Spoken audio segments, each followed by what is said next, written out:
처음 뵙겠습니다. 네. 잠깐 저희 아시아 미션 소개해드리면요. 1980년도에 설립자가 친구들하고 이랜드를 이렇게 만들었지 않습니까? 그 당시만 해도 전체 선교사들 그 집회 때마다 선교사로 나가겠다고 하는 사람들이 굉장히 많았는데 우리 박성수 회장님하고 친구분들이 당신들은 현장에 나가는 것보다는 비즈니스로 해서 돈을 벌어서 후원을 하겠다라고 하는 그런 결심으로 이대 앞에서 조그마한 가게를 시작했는데 그게 잘 됐습니다. 그래서 지난 41년 동안 거기서 나오는 11조를 계속 이 구제와 선교에 사용하고 있습니다. 2019년도까지 2020년도에는 굉장히 어려움을 겪었고요. 2019년도까지만 해도 매년 한 180억 정도를 저희에게 보내주고 있고요. 그중에 60%는 구제와 봉사활동, 그러니까 이마고데이적인 측면에서 사용하고 있고, 그중 40%는 선교에 쓰고 있습니다. 1년에 한 60억에서 70억 정도를 매년 선교에 사용하고 있습니다.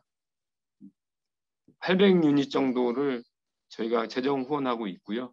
그리고 쉼더기프트라고 호텔 바우처라고요. 여러분들 오시면 2박 3일 정도 호텔에서 쉴 수 있는 프로그램, 그다음에 캠프, 건강검진 뭐 이런 것들로 해서 사용하고 있고, 또 선교관 저희가 운영하고 있는데 저희가 11채가 있고 네트워크로 한 100채 정도, 여러분 우리 채널에 들어오시면 다 이제 여러분 사용할 수 있도록 했습니다. 이전에는 굉장히 폐쇄적으로 운영이 됐는데 지금은 뭐 누구든지 다 접근할 수 있도록 교단, 뭐 선교단체 뭐 이런 거 관계없이 그렇게 다 열어놨습니다. 여러분들 이렇게 많이 이용해 주시면 좋겠습니다. 카카오톡에 보면 여러분들이 카카오톡에 이렇게 보시면 카카오톡이 이렇게 있지 않습니까? 카카오톡 이렇게 카카오톡에 보시면 요 상단에 그 돋보기 같은 게 있습니다. 돋보기 같은 거에 AM이라고 치시면 채널이 나와요. 그럼 거기에 들어가시면 이전에 그 홈페이지가 굉장히 폐쇄적으로 운영이 돼가지고 이번에 새롭게 만들어 놨습니다. 그러니까 여러분들이 누구나 오셔가지고 필요한 것들은 누구나 다 할 수 있고요.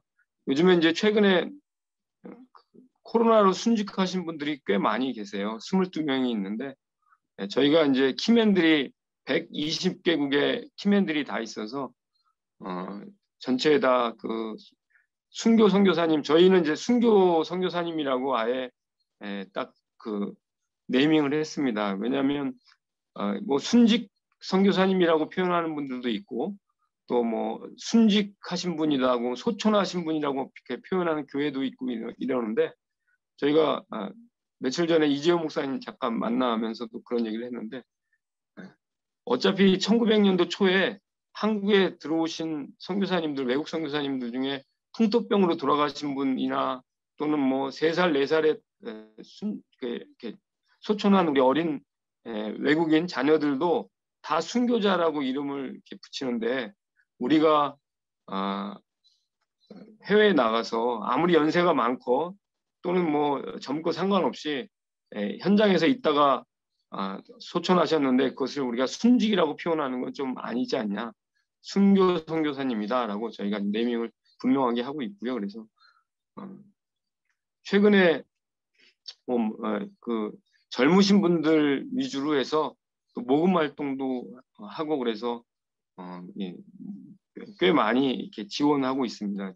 저희 밑에 저희가 이제 아시아 미션이 저희 기금으로만 사용하는 것이 아니고 저희 밑에 미션 펀드와 저희가 같이 협력하고 있어요. 그래서 개인적인 모금 활동뿐만 아니라 응급 지원 또는 뭐 이런 소천이나 순교하신 분들을 위해서 또는 중증 질환 당하신 분들을 위해서 우리가 모금도 이렇게 진행하고 있습니다. 여러분들 아시아 미션 기억하시고 이게 남의 이야기가 아니라 여러분들 돕기 위해서 만들어진 그런 법인이니까 여러분들 최대한 섬기도록 노력하겠습니다. 많이 이렇게 관심 가지시고 기도해 주시고 그렇게 좀 해줬으면 좋겠습니다. 나중에 예배 끝나고 뭐 여러분들 혹시 질문 있으시면 아시아 미션에 대해서 다시 한번 같이 이야기했으면 좋겠고요. 오늘은 여러분과 같이 말씀을 나눌 것은 성령 충만에 대해서 같이 한번 나눠봤으면 좋겠습니다. 성령의 기름 부음 또는 뭐 성령 세례라고 하는데 이게 너무 식상한 이야기고 너무 많이 들은 이야기라서 사실 저도 너무 조심스럽습니다. 그러나 요즘 제가 이 성령 세례에 대해서 성령 충만에 대해서 깊이 묵상하고 있고 이 묵상한 것들 여러분하고 나눠야겠다라고 하는 그런 마음의 감동이 있었습니다. 그래서 제가 이 말씀 같이 간단하게 제 경험 간증 뭐 이렇게 캐주얼하게 여러분하고 같이 나누면서 말씀을 은혜를 같이 나누겠습니다. 제가 성령 세례를 받은 거, 성령 어떤 특별한 어떤 신비 체험을 한 것은 중학교 때였습니다. 겨울방학이었어요. 그 당시만 해도 이 오살리 기도원보다는 한월산 기도원이 훨씬 더 이 성령 운동이 뜨거웠을 때였습니다. 오살리 기도원만 해도 천막으로 이렇게 채워졌을 텐데 한월산 기도원은 장충체육관만한 그 3층짜리는 아니지만 3단계의 어떤 큰 건물을 짓고 그렇게 많은 대한민국의 성도들이 은사 집회 또는 뭐 방언 집회에 참석하고 그랬을 때였습니다. 저는 중학교 때 아주 어린 나이에 저희 집이 이제 서울의 홍제동이었는데 마장동에서 버스를 타고 가서 거기서 이렇게 겨울 때 또는 여름 때마다 가서 기도를 했는데 그날도 이천성 목사님이 그때 이제 굉장히 성령 운동을 주도적으로 했었는데 목요일 은사 집회 때 목요일 오전에 여러분 뭐 경험하신 분들이나 제 경험하고 비슷하신 분도 많이 있을 거라고 생각합니다. 목요일 날 은사 집회 때 마이크를 대고 방언해보라고 합니다. 그 당시만 해도 한월산에서 방언 못 받으면 강아지만도 못하다고 강아지도 받는다고 뭐 그럴 때였습니다. 그래서 마이크 대고 이렇게 이제 이천성 목사님 그때 다리가 이제 6.25 전쟁 때 이제 다리가 없으시기 때문에 쩔뚝거리면서 나오셔가지고 마이크 대면 해보라고 하면 랄랄랄랄랄라 뭐 이러면 이게 빨리 되고 발음이 좀 이렇게 좀 이러면 잘 받았다라고 하고 좀 이렇게 더듬거리면 너 다시 받아 막 이렇게 막 이럴 때였습니다. 근데 중학교 때 제가 이렇게 보고 뒤에서 이렇게 저도 뭐 거기 한번 참석해 보려고 했는데 되게 기분 나쁘더라고요. 뭐 저게 방언이야? 뭐 이러면서 제가 목요일 날 오전에 저 그거 안 한다 속으로 그렇게 하고 산에 올라가서 기도를 했습니다. 그 당시만 해도 뭐 그런 말 있잖아요. 그러니까 소나무를 뽑으면 뭐가 나온다. 그래서 저도 소나무 하나를 잡고 막 이렇게 기도를 했는데 뭐 소나무도 뭐 이만한 소나무가 아니라 조그만 소나무 뭐 중학교 어린 친구가 뭐 잡겠어요. 그 잡고 기도하는데 정말 저한테 신비 체험이 있었습니다. 방언도 하고 환상도 하고 또 방언 통역도 있고 막 그날 제가 선교사로 부르심을 받았습니다. 그리고 뭐 하늘에서 너 뭐 중국 가라 뭐 이런 음성은 아니지만 제 마음속에 깊은 이 감동이 있었어요.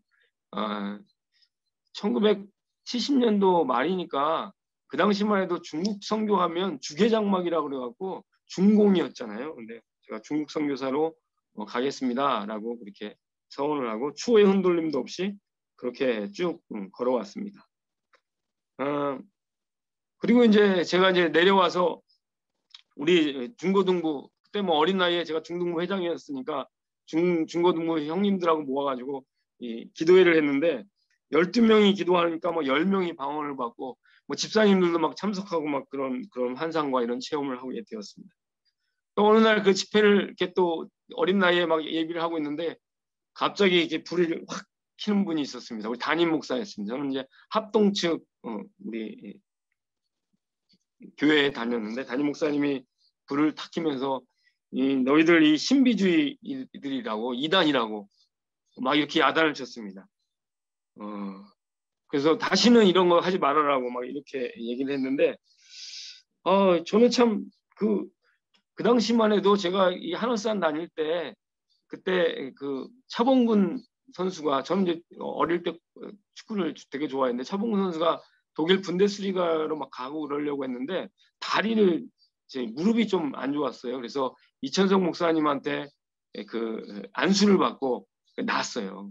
이천성 목사님의 그 며느리가 윤은이라고 지금 오윤미 씨 그 저기 그 친구잖아요. 그래서 소개받았고 낳고 뭐 이런 일들 내가 다 알고 있는데 어떻게 이게 신비주의자 하나님이 아니면 이런 일들이 있을 수 없는데 막 이런 어린 나이에 고민들이 있었는데 자 중학교 때니까 중학교 때 지금도 중학교 무섭지만 그 당시에 중학교 때 저한테 그런 거 하지 마라 기도하지 마라 이런 거 하면 어떻게 됐을 것 같아요. 중학교 때니까 더 했죠. 더. 그래서 그 당시 많이 쫓아다녔어요. 그 성령운동 집회, 부흥회, 은사 집회 뭐 이런 거 쫓아다니면서 뭐 다행히 집 근처에 저희가 이제 홍제동이니까 집 근처에 서대문 그 생명의 말씀사가 있었어요. 막 성령운동들이 있었기 때문에 책들이 많이 나와요. 순복음교회에서나 특히 그 성결교죠. 독립문 성결교회 그 이명재 목사님 이런 분들의 책들이 많이 나와가지고 제가 그런 책들 보면서 많이 고민하고 이게 분명히 중요한 일들이구나라는 사실들을 이제 그 당시부터 이제 알게 되었습니다. 뭐 영적 세계에 대한 특별한 고민들이 저한테 계속 있었는데 뭐 대학에 들어가서도 이 영적 세계에 대한 고민들이 계속되었습니다. 저는 이제 철학을 공부했는데 저는 동양 철학을 공부했는데 동양 철학도 뭐 신비한 것들 많이 있잖아요. 주역 같은 거 열심히 있고 또 포박자. 이 포박자는 그 노장 사상의 영향을 받아갖고 신선이 되는 책인데 신선이 되려면 어떤 뭐 은단 같은 걸 만들어요. 은단 같은 걸 만들고 먹으면 신선이 된다고 그 내용들을 보면서 야 도대체 뭘 만들어야 신선이 되는지 이런 것도 열심히 봤는데 이 신선이 되는 이 은단의 제일 중요한 성분이요. 수은이에요. 수은. 수은은 이제 기체도 되고 고체도 되고 뭐 액체도 되니까 그거 꼭 넣더라고요. 저도 이제 고등학교를 정상으로 졸업했기 때문에 수은이 몸에 얼마나 안 좋은지 아는데 그걸 이렇게 야 이거 큰일 나겠다 이런 생각들도 했던 기억들이 있습니다. 또 불교에 대해서도 열심히 또 공부했고요. 당시에 제가 다닐 때가 80년도 초였는데 캠퍼스에는 뭐 그 당시에 여러분 혹시 다니신 분들은 알겠지만 증산도와 또 뭐 후천 개병 뭐 이런 얘기하면서 증산도 엄청 바글바글 거렸습니다. 그리고 뭐 정혁, 김일부 게다가 이제 서정범 교수가 경희대 국문학과 교수였는데 세시극장에서 목요일마다 셋째 주 목요일마다 이 구탁회라는 걸 했어요. 구탁회. 그래서 내림 강신무와 세순무 이런 것도 보고 했는데 저 열심히 또 그런 거 참석했지 않습니까? 도대체 저게 무슨 귀신이 있는가? 만약에 제가 철학을 전공 안 했으면요 아마 참 멀리 갔을 거예요. 완전히 그에 푹 빠져가지고 저희 아버지도 맨날 저한테 고등학교 때 내가 하도 쫓아다니니까 네가 이런 부흥 집회, 성령 집회 참석 안 했으면 서울대학교 갔을 거다. 뭐 이런 얘기도 했을 정도였습니다.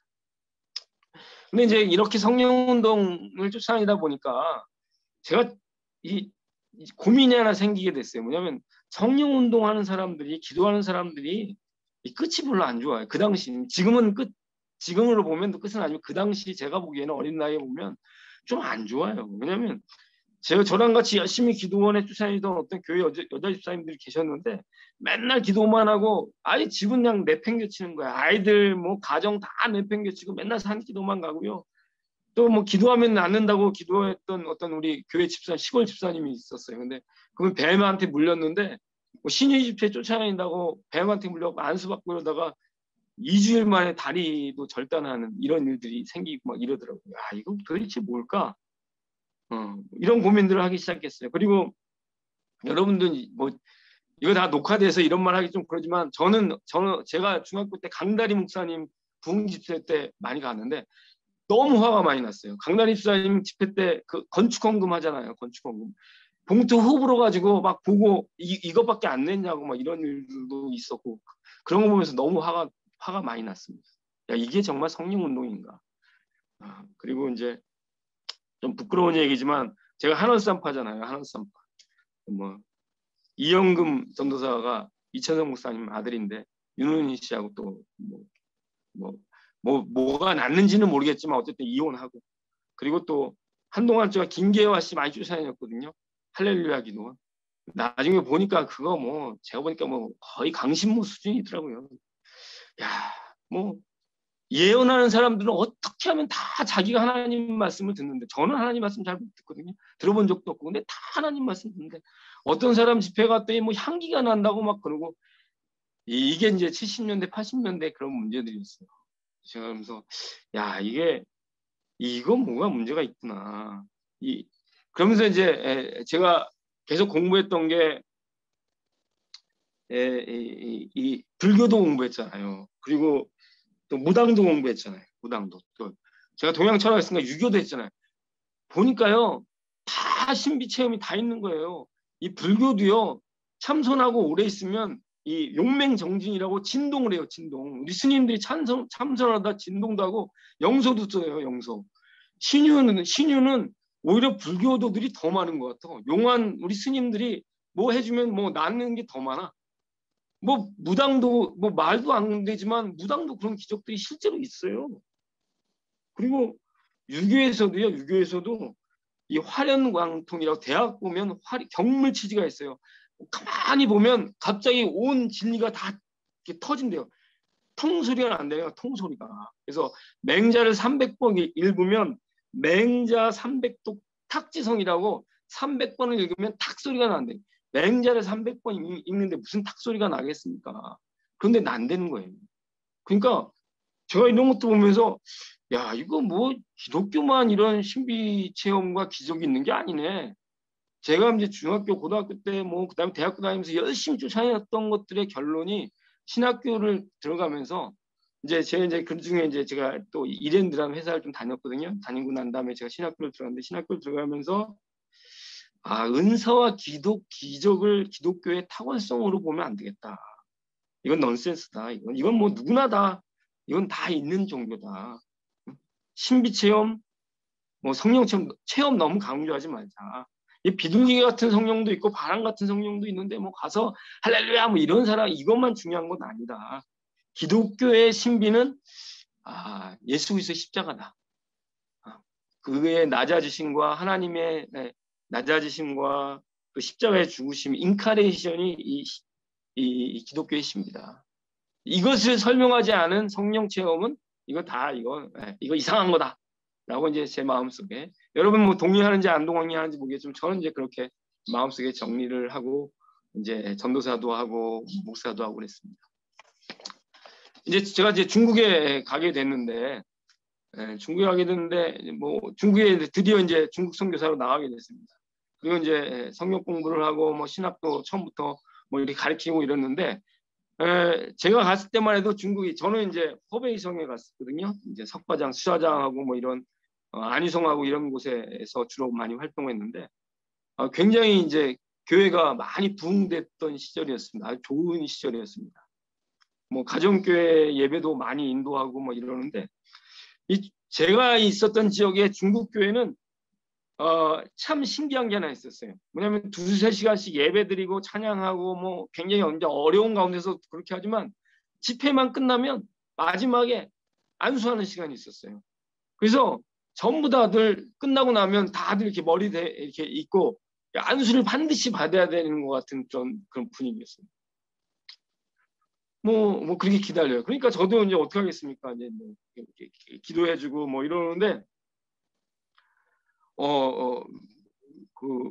이렇게 뭐 넘어지고 뭐 이런 일도 많이 있었습니다. 뭐 방언도 하고 뭐 이러니까 뭐 사람들이, 그리고 그 당시 뭐 초창기만 해도 제가 중국말 잘 안 되잖아요. 그러니까 주로 이제 하는 게 뭐 기도 운동하고 뭐 회개하라고 그러고 뭐 이런 것들을 주로 많이 말을 했는데, 그런 걸 뭐 통역 있어도 쉽게 뭐 바로 진행할 수 있으니까 집회 때만 해도 뭐 계속 뭐 이런 일들이 일어나니까 사람들이 계속 와가지고 계속 뭐 해달라고 그러는 거예요. 집회가 뭐 더 해달라고 뭐 이런 일이 이제 점점 많이 생겼습니다.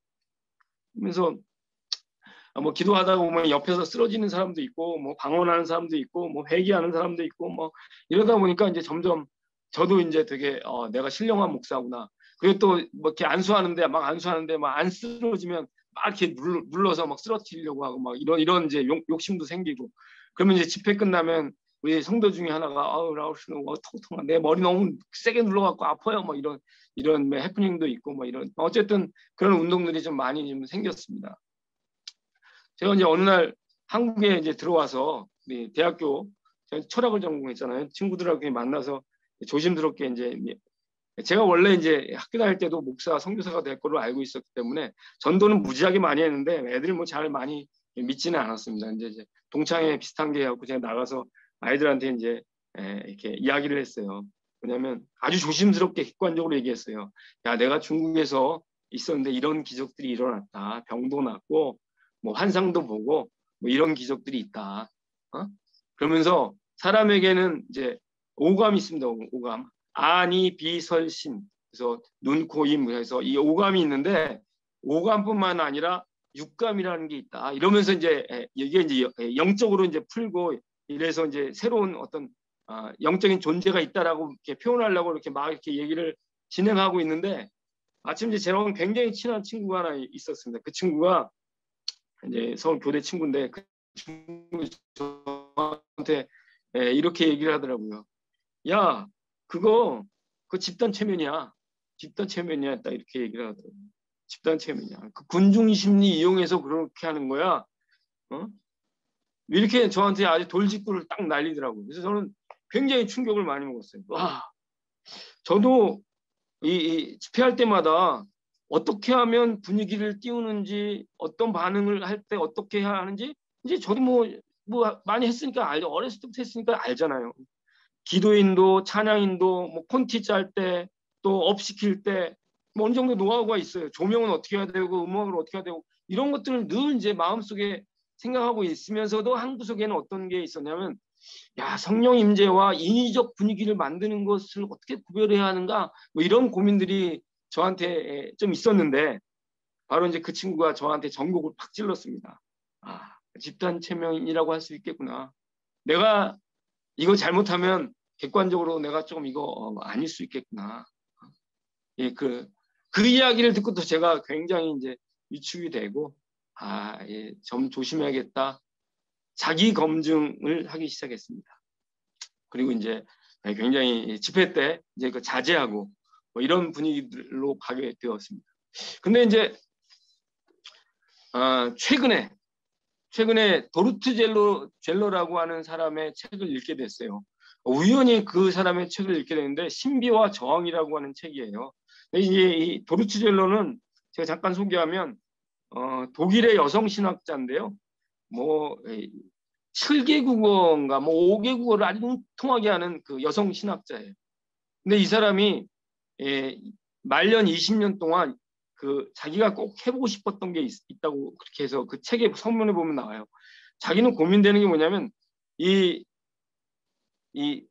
뭐 아빌라의 테레사라든지 로렌스 형제라든지 사막의 교부들이라든지 뭐 유대교의 랍비라든지 뭐 이런 사람들이 이 사람들의 삶을 관찰해 보니까 이 사람들이 굉장히 이제 미니멀하게 살고 그리고 또 뭐 세상과에 타협하지 않고 자기를 희생하면서 이렇게 살았는데 이런 살아가는 힘이 어디서 나왔을까라고 하는 것들을 다 조사해서 공통점을 찾아보고 싶었던 게 그 사람의 꿈이었어요. 마지막. 그래서 그것들을 다 조사했던 것이 이 책이에요. 신비와 저항이라는 책이었습니다. 그 책에는 이렇게 써 있습니다. 신비주의는 창조론에 이 뿌리를 두었다. 하나님의 형상으로 창조된 하나님과의 인격적 교제가 가능한 신비적 생명이 신비주의다. 저항은 우리를 지배하고 있는 세 가지 힘에 대한 새로운 관계다. 저항은 우리를 지배하고 있는 세 가지 힘에 대한 새로운 관계래요. 첫 번째 힘이란 세 가지 힘인데 첫 번째 힘이란 자기만 아는 자아, 많이 가지려는 소유욕, 그리고 그것을 지키려는 폭력에 저항하는 힘이다. 그러니까 신비 체험을 하고 나면 저항을 하는데 저항은 어떤 저항이냐면 자아에 대한 저항, 그다음 소유욕에 대한 저항, 그리고 그것을 지키려고 하는 폭력성에 대한 저항이 자기 마음속에 있다는 거예요. 그게 생긴다는 거예요. 이것이 이 로렌스 형제나 아빌라이 테레사나 그다음 사막의 교부들에게 다 나타나는 그런 현상이라는 거예요. 신비 체험을 하면 그런 저항의 의식들이 나오는데, 신비 체험에 대한 공통점이 있는데 어떤 거냐면 일치감, 하나님과에 대한 통일감, 그다음에 편안한 마음. 이것이 신비 체험이에요. 저는 그거 보면서 깜짝 놀랐어요. 뭐냐면요, 이거 신비 체험이 저항하게 하는 힘이다. 근데 이 신비 체험이라고 하는 게 제가 어렸을 때부터 체험하고 여러분들도 다 체험했던 성령 충만이에요. 여러분 성령 충만할 때 어떻게 느낍니까? 마음속에 뭐 뜨거움이 있지 않습니까? 뜨거움이 있고 하나님과의 일치감 느끼고 그다음에 통일감 느끼면서 세상은 간대없고 오직 구원한 주님만 있는 그런 느낌들로 있잖아요. 와, 저는 이 말씀 들으면서 성령 체험이 신비 체험이고, 이게 이 사람 말에는 뭐 약간 학적으로 뭐 저항이라고 얘기하지만 다르게 사는 힘이구나, 이런 것들을 깨닫게 됐어요. 성령이 너에게 임하시면 너희가 권능을 받고, 힘이 얻지 않습니까? 힘을. 그래서 그 힘으로 유대와 예루살렘과 유대 사마리아 땅까지 증인이 돼. 이런 에너지가 생기고 힘이 이 다이나마이트가 이게 생기는 권능이 생기지 않습니까? 저도 가만히 생각해 보니까 제가 38살 때 초등학교 2학년, 5학년짜리 아이 손잡고 중국에 갔거든요. 그리고 14년 동안 있었어요. 저는 페이스 미션을 한다고 진짜 고생 많이 했는데, 근데 지금 생각해 보면, 지금 제가 돌아보면 저는 못 갈 것 같아요. 지금 다시 가라고 그러면. 근데 그 갔던 힘, 여러분들이 지금 현장에서 버티는 힘, 다 이게 성령의 힘, 성령 충만의 어떤 힘 아닌가? 저는 그렇게 생각을 하는 거예요. 세상과 다르게 사는 힘, 세상을 저항할 수 있는 힘, 세상을 바꿀 수 있는 힘, 힘이 여기서 나온대요. 성령 충만에서 나온다. 사람들을 고치고 위로할 수 있는 그런 본능, 파워. 저는 우리 성령 운동이 성령 충만 이런 것들이 은사주의로 빠진 게 문제지, 정말 우리가 새롭게 사는 힘, 에너지 또는 권능, 파워, 오솔리티 이런 것으로 집중했다면 우리 성령 운동이 굉장히 힘있게 진행됐을 거라고 생각해요. 저도 지금 다시 이 말씀 붙들고 살고 있어요. 그래서 저도 이제 가능한 한 기도할 때도 뜨겁게 기도하려고 그래요. 그래서 주님, 내게 육신의 정욕, 안목의 정욕, 이생의 자랑 버릴 수 있는 게 내 이성으로 되는 것도 아니고 내 경험으로 되는 것도 아니고 내 의지로 되는 거 아닙니다. 그냥 내 죄된 자와 내려가려면 이 성령 충만, 성령 세례, 기름 부으심이 강력하게 임할 때 세상과는 완전히 다르게 사는 힘이 생깁니다. 이렇게 기도하고 있어요. 여러분, 성령 충만 없이, 이 초월의 하나님과의 그 만남 없이 사는 기독교인으로 사는 건요, 저는 확언합니다. 종교인으로 사는 거예요. 성령 충만이 함께할 때, 신비와 초월의 어떤 은혜가 우리한테 동반할 때 힘이 있고 능력 있고 변화할 수 있는 그런 삶. 어떤 어려움에서도 사막의 교부들처럼, 로렌스 형제들처럼 자기네들이 아무 하는 일 없이, 보이는 거 없이 그렇게 살지라도 그 하나님과의 함께하는 그 놀라운 체험들, 놀라운 신비감, 초월의 어떤 감격, 성령의 어떤 뜨거움, 이런 것들이 우리를 살게 하는 힘이 아닌가, 이렇게 생각합니다. 사랑하는 여러분, 현장에서 다들 어렵고 힘든 상황이라고 생각해요. 저는 여러분에게 오늘